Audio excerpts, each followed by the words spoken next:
Hello friends, welcome to my YouTube channel Stephen academy में आपका स्वागत है। और दोस्तों, जो आज का जो वीडियो है वो मैं लाया हूँ आप लोगों के लिए agronomy of major cereals and pulses का।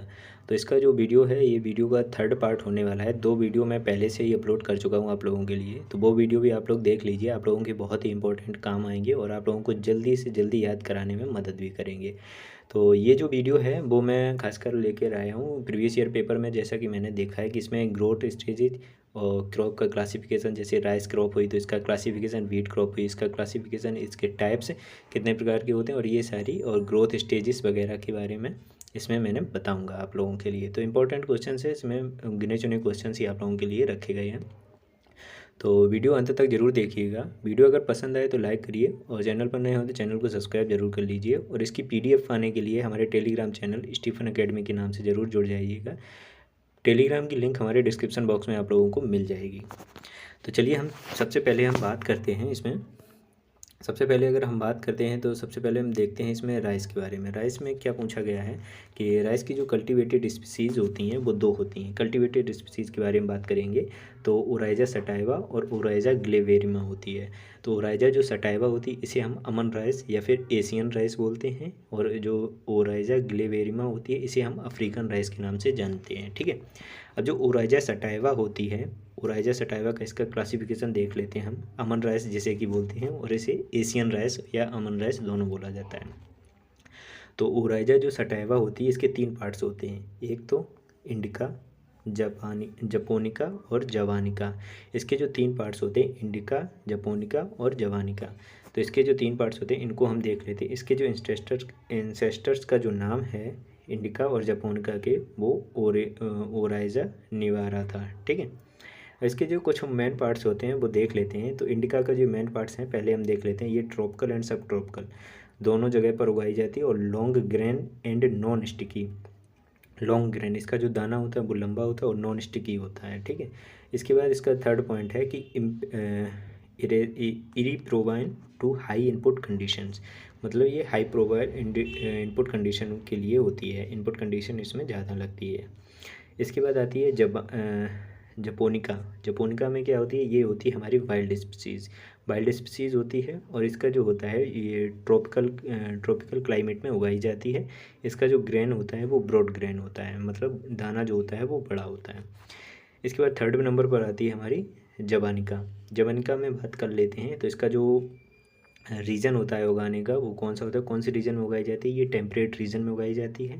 इसके बाद ये शॉर्ट एंड स्टिकी टाइप की हमारी क्रॉप्स होते हैं। इसके जो दाने होते हैं वो शॉर्ट होते हैं और स्टिकी टाइप के होते हैं। एंड ये जो दाने होते हैं highly responsive to high input conditions के लिए होते हैं। ठीक है।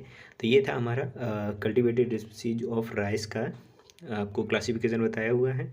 इसके बाद देखिए जो सेकंड नंबर पर आती है ओराइजा सटाइवा और सेकंड पर आती है ओराइजा ग्लेवेरिमा, जिसे कहते हैं हम लोग अफ्रीकन राइस। अफ्रीकन राइस की देखिए कुछ बातें जो हैं यहाँ पर वो दी गई हैं, इनको भी देख लेते हैं। अफ्रीकन राइस की हैं, ये वेस्ट अफ्रीका में उगाई जाती है और ये शॉर्ट राउंडेड लेग्यूल्स होते हैं। इसकी जो पहचान है वो शॉर्ट राउंडेड लेग्यूल्स होते हैं। थर्ड नंबर पॉइंट है कि ये ग्लेमोरस लेमा एंड पिलिया होता है। और इसमें अगला पॉइंट आता है the panicle is lax in secondary branched. Panicle नहीं पाया जाता है, सेकेंडरी ब्रांच में इसका पेनिकल नहीं पाया जाता है। हाई लॉजिंग, मतलब इसमें लॉजिंग जो समस्या होती है वो बहुत ज़्यादा होती है। इसके बाद अगला पॉइंट आता है सेटरिंग इन पेनिकल। पेनिकल में सेटरिंग हो जाती है, मतलब सेटरिंग मतलब पेनिकल जो होते हैं उसके बिखर जाते हैं। और इसकी जो वेराइटी होती हैं वो 14 वैरायटी लगभग होती हैं इसकी। और 2n जो क्रोमोसोम नंबर इसका होता है वो 24 होता है। और क्रॉप्स के बारे में self pollinated short day and C3 planted ये क्रॉप होती है आपकी। ठीक है। ये हो गया आपका ओराइजा सटाइवा और ओराइजा ग्लेवेरिमा का आप लोगों ने देखा इसका क्लासिफिकेशन। ठीक है। इसके बाद दो टर्म आते हैं अपलैंड और लोलैंड राइस। अपलैंड राइस क्या होता है, तो अपलैंड राइस जो होते हैं वो कोलियोराइजा इमर्जेंस फर्स्ट होती है। इसमें क्या होता है, कोलियोराइजा इमर्ज फर्स्ट होती है, मतलब इसमें कोलियोराइजा पहले निकलता है। और लोलैंड जो राइस होती है उसमें क्या होता है कि कोलियोपिटाइल इमर्ज फर्स्ट। इसमें कोलियोपिटाइल पहले निकलता है, उसमें कोलियोराइजा पहले निकलता है। दोनों में ये अंतर होता है। नेक्स्ट अगर मैं बात करूँ ग्रोथ एंड डेवलपमेंट स्टेजेस की, तो इसमें ग्रोथ एंड डेवलपमेंट जो स्टेजेस हैं राइस की वो 4 ही दी गई हैं। वैसे तो 4 ही होती हैं, होती मुख्यतः 4 होती हैं, वैसे कई सारी होती हैं, मतलब 7 से 8 होती हैं। तो पहली होती है वेजिटेटिव स्टेज, दूसरी होती है रिप्रोडक्टिव स्टेज, तीसरी होती है राइपनिंग स्टेज और चौथी होती है मैच्योरिटी स्टेज। तो 4 तरह की जो ग्रोथ एंड डेवलपमेंट होती है राइस में ये होती है। इसमें वेजिटेटिव स्टेज में आती है। वेजिटेटिव स्टेज ये देखिए आप लोगों की दी गई, इसमें एक सब स्टेज होती है। सब स्टेज कौन सी होती है? सीडिंग के बाद की, सीडलिंग और नर्सरी स्टेज को मिलाकर के हम क्या कहते हैं? सब स्टेज बोल देते हैं इसे, ठीक है। और इसकी जो जैसे हम जो ट्रांसप्लांटिंग करते हैं जैसे सीडलिंग की, तो ट्रांसप्लांटिंग 4 से 6 जो लीव्स आती हैं डेवलप्ड होने की, 4 से 5 या 4 से 6 जो लीव्स होती हैं जब आ जाती हैं डेवलप होने पे, तब हम जान देते हैं कि हमारी सीडलिंग नर्सरी तैयार हो गई है, ठीक है। ट्रांसप्लांटिंग की बात करते हैं तो ट्रांसप्लांटिंग क्या होता है? It covers the period of full recovery following transplanting. मतलब ये जो क्या होता है, फुलफिल कर देता है रिकवरी को फॉलोइंग ट्रांसप्लांटिंग के तरीके से।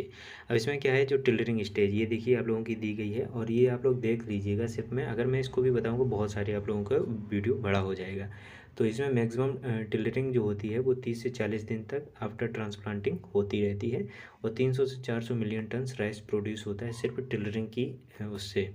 अगर जितनी ज़्यादा टिलरिंग होगी क्योंकि उतनी ज़्यादा हमारा राइस अच्छा होगा। इसके बाद वेजिटेटिव लॉग फेस आती है। तो वेजिटेटिव लॉग फेस में क्या होता है? पीरियड टिलरिंग, इसमें देखा जाता है टिलरिंग प्लस केमिकल्स, टिलरिंग और केमिकल्स के होता है। इसे फोटो पीरियडिक सेंसिटिव स्टेज भी बोला जाता है, क्योंकि इसी टाइम पे क्या किया जाता है, हमारी केमिकल्स का भी छिड़काव किया जाता है। इसके बाद आती है हमारी रिप्रोडक्टिव स्टेज। रिप्रोडक्टिव स्टेज में क्या होता है? 35 दिन बाद आती है ये सब स्टेज बोली जाती है, रिप्रोडक्टिव स्टेज सब स्टेज बोली जाती है। इसके बाद आती है रिप्रोडक्टिव स्टेज, बूटिंग स्टेज, इसके बाद आती है फ्लावरिंग स्टेज, ठीक है।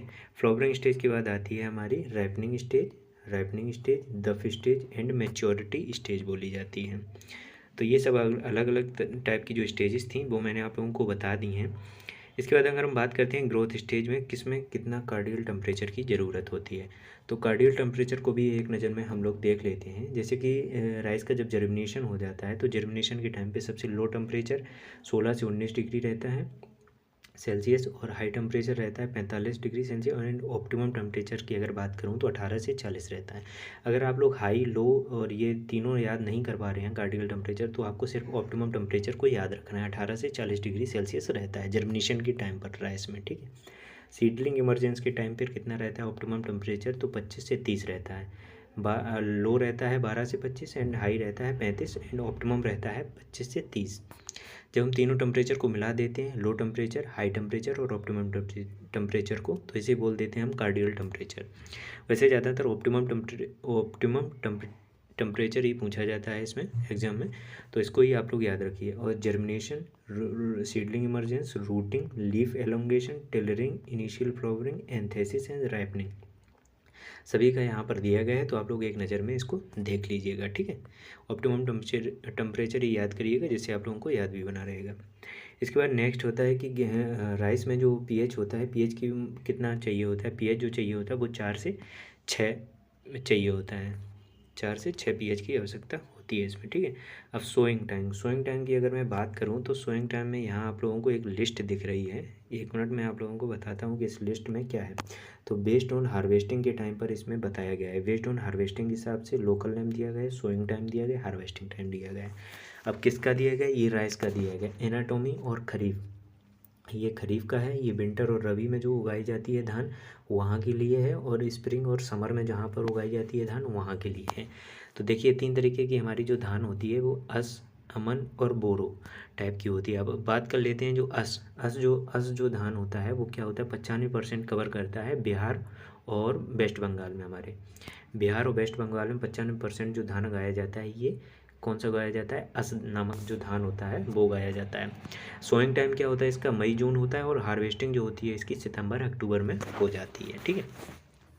इसके बाद नेक्स्ट हम बात करेंगे विंटर और रबी सीजन में जो धान उगाया जाता है वो कहाँ पर उगाया जाता है? तो ये 95% एरिया को कवर करता है भारत में, पूरे भारत में ये 95% एरिया को कवर करता है, और इसका नाम होता है अमन धान उगाना जाता है। इसे अमन या फिर अगहानी धान भी बोल देते हैं। इसका जो सोइंग टाइम होता है वो जून जुलाई होता है, और हार्वेस्टिंग टाइम जो होता है वो नवंबर से दिसंबर होता है, ठीक है। इसके बाद नेक्स्ट आता है तीसरे नंबर पर स्प्रिंग और समर राइस क्या होता है? इसमें डलुआ इसे उड़ीसा में इसे डलुआ बोला जाता है और बोरो बोला जाता है कहाँ पर, वेस्ट बंगाल में इसे बोरो बोला जाता है। तो अस हो गया, अमन हो गया और यहाँ पर बोरो हो गया। इसे डलुआ धान भी कहते हैं, उड़ीसा में बोला जाता है लेकिन डलुआ। इसको जो सोइंग टाइम होता है वो दिसंबर से जनवरी में होता है और ये मार्च और अप्रैल में इसकी हार्वेस्टिंग टाइम होता है। ठीक है, ये हो गया राइस का क्लासिफिकेशन हमारा। आगे हम बात करेंगे कि क्लासिफिकेशन ऑफ वीट। दोस्तों अगर आप लोगों को वीडियो पसंद आ रहा हो तो प्लीज़ इसे लाइक करिए और चैनल पर नए हो चैनल को सब्सक्राइब जरूर कर लीजिएगा। और इसकी जो पीडीएफ है जो आप पढ़ रहे हैं तो इसकी पीडीएफ आप लोगों को हमारे टेलीग्राम चैनल पर मिल जाएगी, जिसकी लिंक हमारे डिस्क्रिप्शन बॉक्स में दी गई है। वहाँ से आप लोग टेलीग्राम चैनल को ज्वाइन कर लीजिएगा। तो अगर हम आगे बढ़ते हैं और देखते हैं कि क्लासिफिकेशन ऑफ वीट की यहाँ पर हम बात करेंगे तो वीट होते हैं हमारे 3 प्रकार से। कितने प्रकार के होते हैं वीट की अगर हम बात करें तो 3 टाइप्स के होते हैं। पहले नंबर पर आता है हमारा ट्रिटिगम एस्टिवम। ट्रिटिगम एस्टिवम की अगर हम बात करें तो इसमें जो क्रोमोसोम नंबर होते हैं वो 28 होते हैं, जिसे टेट्राप्लॉइड बोला जाता है। क्या बोला जाता है? टेट्राप्लॉइड बोला जाता है। अगर इसके सोइंग की हम बात करें तो सोइंग में ये 12% एरिया पर बोया जाता है, वो कि साउथ इंडिया में इसे बोते हैं ज़्यादातर ट्रिटिगम ड्यूरम को। ठीक है, टेक्सचर अगर हम इसका देखते हैं, टेक्सचर अगर इसके हम देखते हैं तो बोल्ड होता है, हार्ड होता है और शाइनिंग होता है। इसका दाना जो होता है बोल्ड, हार्ड और शाइनिंग होता है। प्रोटीन इसमें लगभग 12% पाई जाती है। इसकी जो ट्रिटिगम ड्यूरम की जो वेराइटीज़ हैं, इसे वेराइटी है कौन कौन सी होती हैं? HD 4172, HI 8494 होती है, HI 8381 होती है, PDW 233 होती है, WH 896 होती है। ये इसकी कुछ मुख्य जो वैरायटी हैं वो दी गई हैं यहाँ पर। बाकी की आप लोग वैरायटीज़ को देख लीजिएगा। और इट्स कॉल्ड मैक्रोनी वीट, इसे क्या कहते हैं? ट्रिटिगम ड्यूरम जो होता है इसे मैक्रोनी वीट भी बोला जाता है। 3 टाइप्स के होते हैं। अगला आता है इमर वीट। इमर वीट को क्या कहते हैं? इमर वीट को जानते हैं also known as winter wheat. Emmer wheat को क्या कहते हैं? विंटर वीट के नाम से जानते हैं। इमर वीट का जो बोटेनिकल नेम होता है वो क्या होता है? ट्रिटिकम डाइकोकम। ट्रिटिकम डाइकोकम इसे बोलते हैं। ठीक है, इसके जो क्रोमोसोम नंबर होता है 28 होता है और इसे टेट्राप्लॉइड बोला जाता है। सोइंग क्या होती है? इसकी जो सोइंग होती है वो 1% भाग पर होती है। कहाँ पर होती है? कर्नाटका, महाराष्ट्र, गुजरात, आंध्र प्रदेश, इन सब जगहों पर इसकी सोइंग की जाती है, जो कुछ भी 1% की जाती है। इसका जो टेक्सचर होता है ग्रेन का वो क्या होता है? वो हार्ड होता है और लॉन्ग ग्रेन होता है, मतलब लंबे दाने वाली फसल होती है और हार्ड होता है। प्रोटीन परसेंटेज अगर इसकी में बात करें तो ये 30% इसमें प्रोटीन परसेंट पाया जाता है। इसका जो यूज किया जाता है वो उपमा बनाने के लिए किया जाता है। उपमा बनाने के लिए किसका वीट का प्रयोग किया जाता है? तो इमर वीट का प्रयोग किया जाता है। नेक्स्ट आता है हमारा नंबर 3 पर इंडिया डॉर्फ वीट। इसे कहते हैं ट्रिटिगम स्पेरिकोकम। ये नॉर्थ इंडिया में ज़्यादातर उगाया जाता है। ठीक है, अब आगे हम देख लेते हैं। अगर क्लासिफिकेशन वीट का अगर पूछा जाता है, अगर टाइप से पूछे जाते हैं तो वो 3 प्रकार के होते हैं। अगर इसमें ग्रेन मार्फोलॉजी के आधार पर अगर क्लासिफिकेशन आपसे पूछा जाता है तो ये 4 प्रकार का होता है, ग्रेन मार्फोलॉजी के आधार पर। इसमें जो 4 प्रकार के होते हैं वो हम देखते हैं। जो पहला होता है इसमें इंडियन एम्बर वीट होता है। इंडियन एम्बर वीट होता है, इसके कैरेक्टर्स क्या होते हैं? Grain are bold, amber, translucent, shiny and medium strength वाला होता है। इसमें जो प्रोटीन पाई जाती है वो 11% पाई जाती है। नेक्स्ट आता है हमारा दूसरा आता है इंडियन सोना वीट। इंडियन सोना वीट होती है तो इसके कैरेक्टर क्या होते हैं? ग्रेन आर मीडियम साइज का इसमें ग्रेन पाया जाता है। Trump, translucent and medium hard texture होता है इसका। इसमें जो प्रोटीन पाई जाती है वो 10% पाई जाती है और प्रोडक्शन जो होता है वो north west zone and centre zone में इसका जो होता है, नॉर्थ वेस्ट जोन और सेंटर जोन में होता है। अगला होता है नंबर 3 पर पाया जाता है इंडियन पिस्सी वीट। इंडियन पिस्सी वीट के इसके कैरेक्टर्स क्या होते हैं कि grains are medium size and wheat colour के होते हैं और प्रोटीन जो होती है इसमें भी 10% पाई जाती है। और फॉर मेकिंग किसके बनाने के लिए प्रयोग किया जाता है? ये केक्स, बिस्किट्स एंड बेकरी बनाने के लिए यूज़ किया जाता है। और इसका जो प्रोडक्शन होता है वो नॉर्थ ईस्टर्न जोन में, सेंटर जोन में और नॉर्थ हिल जोन में किया जाता है ज़्यादातर। अगला आता है Indian hard wheat. Indian hard wheat की अगर मैं बात करूं तो ये इसके कैरेक्टर जो होते हैं वो होते हैं ग्रेन मीडियम बोल्ड, ट्रांसकुलेंट, हार्ड होता है और इसमें जो प्रोटीन पाई जाती है वो 12% की पाई जाती है। फॉर मेकिंग बेकरी ब्रेड के लिए इसका यूज़ किया जाता है और प्रोडक्शन इसका कहाँ पर किया जाता है? नॉर्दर्न और वेस्टर्न, महाराष्ट्र, कर्नाटका एंड गुजरात, मध्य प्रदेश में किया जाता है। ठीक है, अगली अगर हम बात करें कि गेहूं की जो ग्रोथ स्टेजेस होती हैं वो कितनी होती हैं, तो गेहूं की जो ग्रोथ स्टेजेस होती हैं वो 2 प्रकार की होती हैं और 8 ग्रोथ स्टेज में पूरा ये तैयार हो जाता है। अब 2 कौन कौन सी प्रकार की होती है, तो एक होती है वेजिटेटिव स्टेज और दूसरी होती है रिप्रोडक्टिव स्टेज। अब वेजिटेटिव स्टेज में कौन कौन सी आती हैं, देखो जर्मिनेशन स्टेज आती है। जर्मिनेशन स्टेज जो होती है वो हमारी 3 से 7 दिन, DAS का मतलब होता है डे आफ्टर सोइंग, तो 3 से 7 दिन के बाद आती है। CRI स्टेज जो आती है वो 20 से 25 दिन के बाद आती है। टिलरिंग जो आती है वो 40 से 45 दिन बाद आती है। और जो जॉइंटिंग होती है ये 60 से 65 दिन बाद आती है। इसके बाद नेक्स्ट हमारा आता है कि रिप्रोडक्टिव स्टेज। रिप्रोडक्टिव स्टेज में अब कौन कौन सी स्टेज आती हैं, तो इसमें आती है फ्लावरिंग स्टेज। फ्लावरिंग स्टेज जो होती है ये हमारी आती है 80 से 85 दिन बाद आती है। और मिल्किंग जो स्टेज होती है वो 100 से 105 दिन बाद। और डफिंग स्टेज जो होती है 115 से 120 दिन बाद आ जाती है। और राइपनिंग जो स्टेज होती है गेहूँ हमारा पकना चालू हो जाता है, ये कब से 140 से 160 दिन के बाद से पकना चालू हो जाता है।